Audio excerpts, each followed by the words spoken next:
Hello student, class 12 physics का set 1 करने जा रहे हैं हम। 5551 इसका कोड है, तो इसका सोल्यूशन करेंगे। तो जिन जिन बच्चों का ये सेट आया है वो अपने आंसर चेक कर लेना। इसका सोल्यूशन हम पार्ट वाइज करेंगे। पहले आज हम कुछ क्वेश्चन सेक्शन ए की करेंगे, देन कुछ और क्वेश्चन करेंगे। तो पार्ट वाइज आपको क्वेश्चन के आंसर्स मिलेंगे। और जिन बच्चों का ये सेट आया कमेंट करके बताइएगा कि आपका एग्ज़ाम कैसा था, ईजी था कि हार्ड था, डिफ़िकल्टी लेवल कितना था एग्ज़ाम का। हाँ, लेंथी ज़रूर था एग्ज़ाम।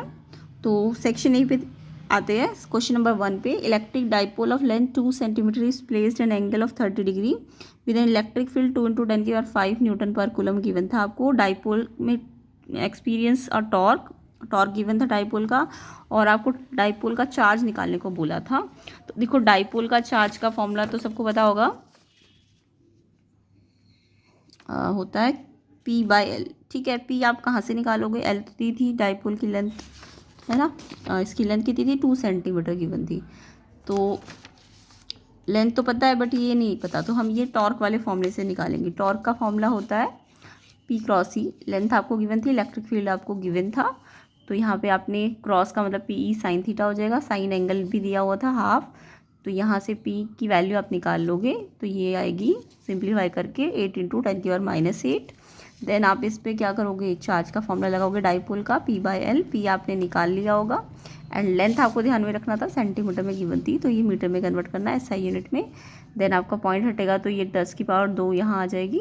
तो सॉल्व करके ये 4 × 10⁻⁶ आएगा, एंड 10⁻⁶ माइक्रो होता है, माइक्रो कूलम में आ जाएगा आंसर। ठीक है, तो यानी कि 4 माइक्रो कूलम। ए ऑप्शन इसका करेक्ट था। तो आप कमेंट करके बताना कि आपका ये आंसर आया कि नहीं। तो इसका ऑप्शन ए होगा 4 माइक्रो कूलम। नेक्स्ट क्वेश्चन देखते हैं। 2 long parallel wire kept 2 meter apart carry 3 ampere current each in the same direction. The force per unit length on one wire due to the other. तो दो long parallel wire है जो कि distance दिया हुआ था 2 मीटर और current दोनों में 3 एम्पियर का था। तो एक वायर ने दूसरे वायर में कितना फोर्स पर यूनिट लेंथ लगाया? तो ये तो सब बच्चों को आता ही होगा ये क्वेश्चन। तो फॉर्मूला होता है फोर्स निकालने का, फोर्स पर यूनिट लेंथ का, μ0/4/2I1I2/R। या फॉर्मूला ये भी हो सकता है μ0/2πR I1I2, बट हमें μ0/4 की वैल्यू डायरेक्ट पता होती है 10⁻⁷, तो इसलिए हमने 2 से ऊपर नीचे मल्टीप्लाई कर दिया, तो ये फॉर्मूला बन जाएगा। ठीक है, आपको डिस्टेंस दिया था 2 मीटर और फर्स्ट और सेकंड पे करंट भी गिवन था, तो हमने यहाँ पे वैल्यूज़ रखी। तो सॉल्व करके ये देखो 3 3 9 × 10⁻⁷ न्यूटन पर मीटर आएगा। और क्योंकि ये सेम डायरेक्शन में करंट था तो इसलिए अट्रैक्टिव नेचर का होगा। बट क्वेश्चन में ना यहाँ पे कहीं पे मिसप्रिंट है आंसर्स में, ऑप्शंस में। तो यहाँ पे ये तो दिया है बट अट्रैक्टिव नहीं दिया। जैसे देखो यहाँ पे 9 × 10⁻⁷ न्यूटन पर मीटर रिपल्सिव दे दिया, जबकि यहाँ पे अट्रैक्टिव में 9 तो दिया बट यहाँ 10⁻⁻5 में दे दी। तो आप कमेंट करके बताइएगा कि आपका आंसर भी आया है या नहीं आया है।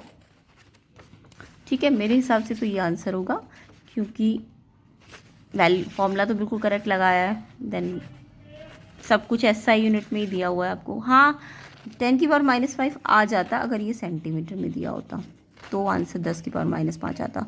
तो या तो क्वेश्चन मिसप्रिंट है, ऑप्शंस जो है इसके गलत है। यहाँ पे या तो यहाँ पे अट्रैक्टिव हो जाता तो ये होता आंसर, और यहाँ पे अट्रैक्टिव था तो यहाँ पे 10⁻⁵ के हिसाब से ये मीटर में नहीं होना चाहिए, सेंटीमीटर में होना चाहिए।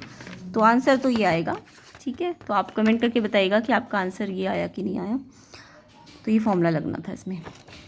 नेक्स्ट क्वेश्चन देखते हैं। Which of the following has its permeability less than that of free space? इनमें से कौन सी एलिमेंट है या कंपाउंड है जिसकी परमेबिलिटी फ्री स्पेस से कम होती है? तो देखिए, डायमैग्नेटिक मटेरियल जो होते हैं ना, उनका मैग्नेटिक फील्ड कैसा क्रिएट करते हैं? वो opposing that of external magnetic field, और रिपेल करते हैं एक्सटर्नल मैग्नेटिक फील्ड को। इसलिए इनकी परमेबिलिटी कैसी होती है? Less than that of free space होती है। तो यानी जो भी डायमैग्नेटिक मटेरियल होगा, यानी कि उनमें से वो ऑप्शन होगा, है ना। तो डायमैग्नेटिक मटेरियल, अगर हम हाईएस्ट परमेबिलिटी की बात करें तो निकल, कोबाल्ट, तो निकल भी ऑप्शन में था, वो तो हाईएस्ट परमेबल होगा। समझ आया? क्योंकि वो डाया नहीं होता। ठीक है, तो अगर हम इसके चार्ट को देखें तो कॉपर की देखो सबसे कम परमेबिलिटी है, और फिर देखो एल्यूमिनियम की इसके बाद है, और कोबाल्ट और निकल की तो बहुत ही ज़्यादा है, आयरन की और सबसे ज़्यादा है, क्योंकि ये मैग्नेटिक मटेरियल्स होते हैं ना ये सब। तो यानी सबसे कम किसकी है? कॉपर की है ना। तो यानी कि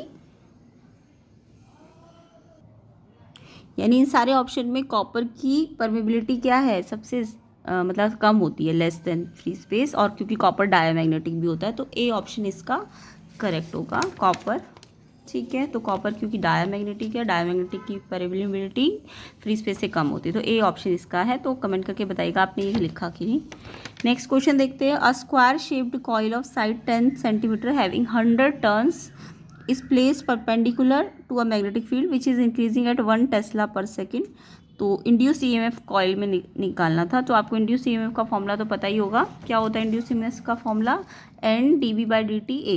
ठीक है, तो यहाँ पे D B by D T भी आपको दिया हुआ था, क्वेश्चन में ये दिया था ना, इंक्रीजिंग रेट दिया हुआ था, तो यानी D B by D T 1 tesla पर सेकेंड दिया था, और एन आपको 100 दिए थे टर्न्स, एल आपको 10 सेंटीमीटर गिवन था, तो आपने इस फॉर्मूले में लगाया तो एन दिया है, D B by D T भी दिया है, ये एसआई यूनिट में है ये भी, बट ये नहीं है, सेंटीमीटर में है। तो इसको एरिया देखो, स्क्वायर है ना, तो लेंथ इंटू लेंथ करके एरिया निकालो, तो लेंथ कितना 10 सेंटीमीटर, तो मीटर में बदलो पहले तो सिर्फ 0.1, और क्योंकि ये एरिया नहीं है तो लेंथ है, तो एरिया क्या होता है एल का स्क्वायर, यानी कि इसका स्क्वायर करोगे तो 1 का स्क्वायर, यानी कि 1 अपॉन पॉइंट हटेगा तो 100 आ जाएगा, और 100 से 100 कैंसिल होकर 1 वोल्ट इसका आंसर था।